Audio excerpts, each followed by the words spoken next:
Okay, so this is week two review. As you can see, I'm better dressed today, but still in the same place, down at the Pearl, listening to the sound of construction outside. So I'm doing my best to be heard for you. So just to quickly review what we did this week, we started looking at this idea of industry analysis and industry structure. And this is the second chapter in the Grant and Jordan book. And this is probably what we mostly remember or think about when we talk about, business strategy or business planning. That is, that one view of the world of strategy is that you look at your environment, you're customer focused, you're interested in trends and changes taking place. Remember, everything that happens outside your business is typically represented in some way as an opportunity or a threat. That's a critical point. Opportunities and threats are things that happen outside your business. And as you must realize, in any normal world in which there are competitors and alternatives, and we call those sometimes substitute or new entrants, those opportunities and threats actually are available to any company that takes up the challenge.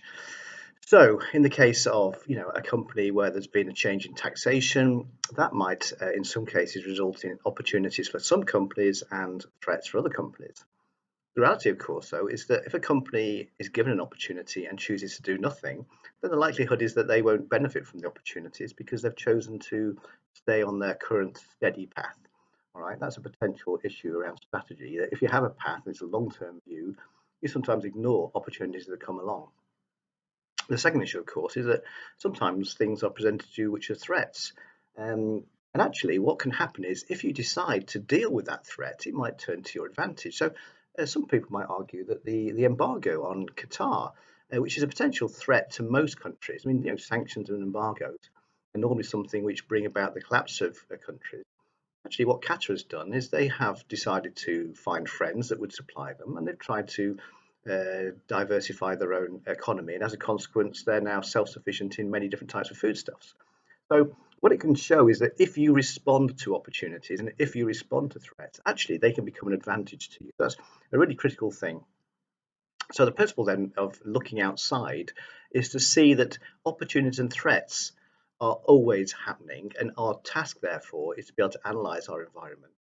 So there are two normal frameworks that we use for that, and the pest analysis or pestle analysis, which is the political, economic, social, technical, legislative, and environmental framework. And it's sometimes called different things like STEEPLE or SLEPT or whatever, but essentially they're the same things.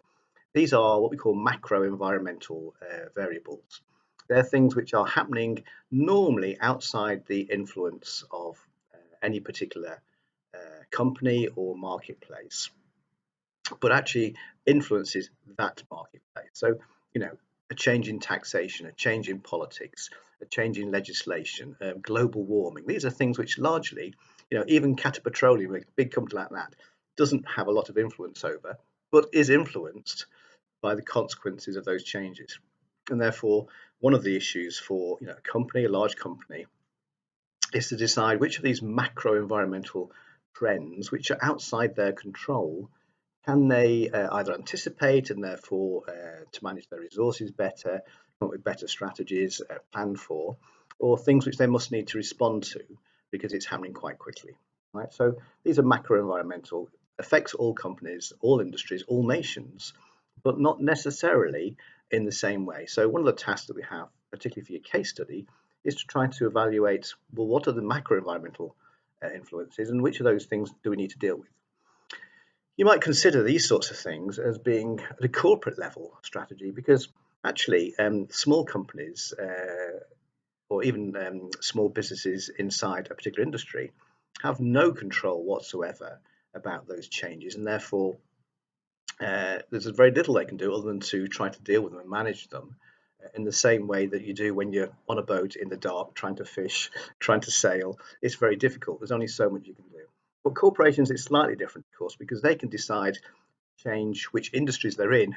They can move between businesses. They can move their investments to places which are growing and away from places which are declining, or they can acquire new businesses or move into new sectors. So at a corporate level, those macro environmental issues tend to be quite important.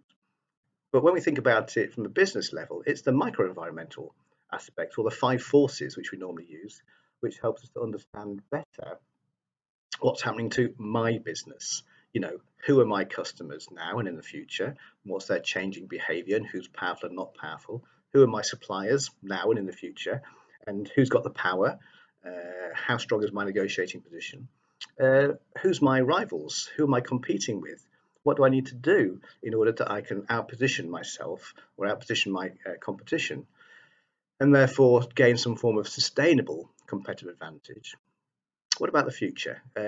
New entrants, because the marketplace is changing, because barriers are changing, because tariffs have changed, or of course the exit of competition because of tariffs is another good example. And then finally, substitutes, which are products or services which actually deliver the same value or benefit, but in a completely different way. So the example we talked about in class was the idea that historically we had maps. Ordnance Survey was a very famous company in the UK which produced maps. So you go walking or climbing or sailing or whatever. But now we all have GPS. No one needs a map. And, the maps are on your phones. And therefore, technology can sometimes result in replacing older versions, and that's called a substitute.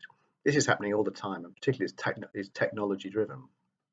So the key thing there is that when we think about business level strategy, we're really thinking about the 5 forces, because what we do in terms of business decisions does actually affect our buyers, our suppliers, whether or not there are new entrants will enter the market because they see it's being potentially profitable or not profitable, and also affect our competition as well.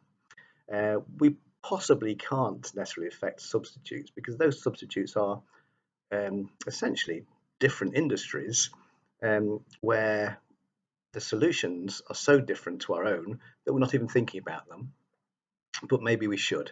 So from a business strategy level, we're thinking about those 5 forces. Another model that I talked about in the classroom, and it's just something that I'm familiar with, you might want to read up on it, is Kenichi Omai's model. It's called the 3 C's model, and it looks specifically at the customer, your own corporation, and your competitors.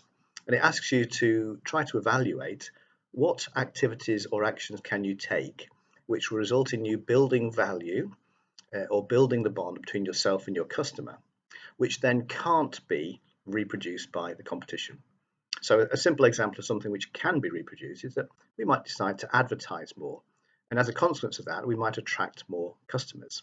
Now, it costs us to advertise, but we get some of that hopefully back by increasing sales. But if our competition say, well, actually, we could do that too, then their advertising, which costs them money, might attract customers back to them. The sum result of that is that both companies, competitor and company, are paying money to advertise and promote, but actually they're not increasing the number of customers they've got. So from a customer point of view, this is fantastic. People are telling me all about their products. I can make much better decisions, but actually the companies are getting a lower return. They're essentially spending their profits on marketing. So that's a good illustration that shows that there are some things which are not sustainable, but you must do something in order that you can get a response. So if you advertise again differently and then change your prices again differently and then maybe repackage differently, so constant and small incremental innovations can be shown to create not a sustainable long-term value growth, but a general trend towards being perceived by the consumer as an innovative, creative, dynamic company who's doing things better all the time. And that might result in a long-term benefit, particularly if you're constantly innovating. We'll talk about that maybe this week and next week when we look at resource-based business. Okay, so that's the key thing. So when we think about business strategy, we're really thinking about the 5 forces. When we think about corporate strategy, we're more typically aware of the PESTLE model. Of course, both of them are important. Yeah. So at some point, we need to think about the analyses that can be done to help us to understand, well, where do we stand in particular in relation to our customer or in relation to our competitors? And for that reason, we introduce a number of models which are typically used. So the Boston Consultancy Group, or BCG matrix, is the one that says we can introduce new products. Now, new products, we don't know whether they'll be successful or not. They typically have low market share, but potentially high market growth. And we call those question marks. So we don't know what's going to happen to them. What we do know is if we have no question marks, we have no new products, then we won't have any future cash cows. Now, if something grows very quickly, and it gains some market share, then we often refer to those as stars. In other words, these are things which are starting to grow in the marketplace and dominate the marketplace and influence the marketplace, and also to set a standard in the marketplace. And those are the ones which, although they're expensive to invest in, they're also the ones which give us market share, which is potentially therefore profit. As they grow and as they mature, then they get to the point when they're not growing, but they're not expensive to keep going either, which means that they become profitable. We call those cash cows, and every successful business has to have some cash cows, because it's the cash cows which generate the profits. These are the ones which are generating sales without much effort. Yeah. And finally, of course, those cash cows may well have been around for some time, and they eventually start to decline, and we call them dogs. And that is, we don't know what to do with them. They're not growing and they're not making much money, so we either have to rejuvenate them, which means spending money on reinvesting, or alternatively we need to divest ourselves of them, which is selling them on, franchising them, do something with them that essentially reduces the burden they pose for the company. So in addition to that, there were a number of other models. I suggest you spend a little time looking into those different models, because things like the Boston Consultancy Group is a classic model for analysis. You might want to use that in your case study. The McKinsey or GE matrix, again, a very typically used model which helps you to understand your strengths versus the attractiveness of the marketplace. Am I actually in the right marketplace? And given the fact I'm in this marketplace, do I have all the right skills and strengths necessary to succeed in this marketplace? That's quite a good question to ask, isn't it? Am I in the right place in the first place? Secondly, do I have the skills to survive in this marketplace and potentially grow?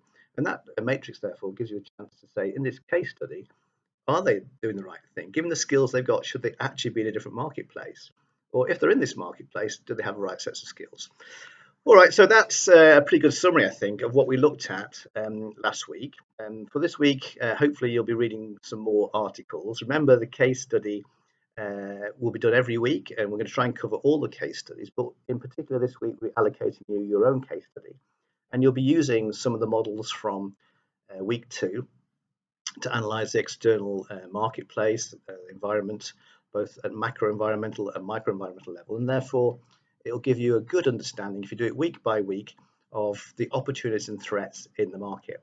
Yeah, those opportunities and threats, remember, apply to everybody. And you should be thinking, well, what should this company have done, or what should this company be doing in order to turn those opportunities into growth, or to turn those threats into growth too, or at least to reduce the possibility those threats reduce growth. Okay, so there are lots to read, I know, but each week I hope that you'll concentrate on the case study whilst we're going through these classes. You'll be practicing your multiple choice test, because that's worth a big amount, and be doing the readings, which we'll try and discuss with you, because some of the exam papers will be specifically related to some of the readings.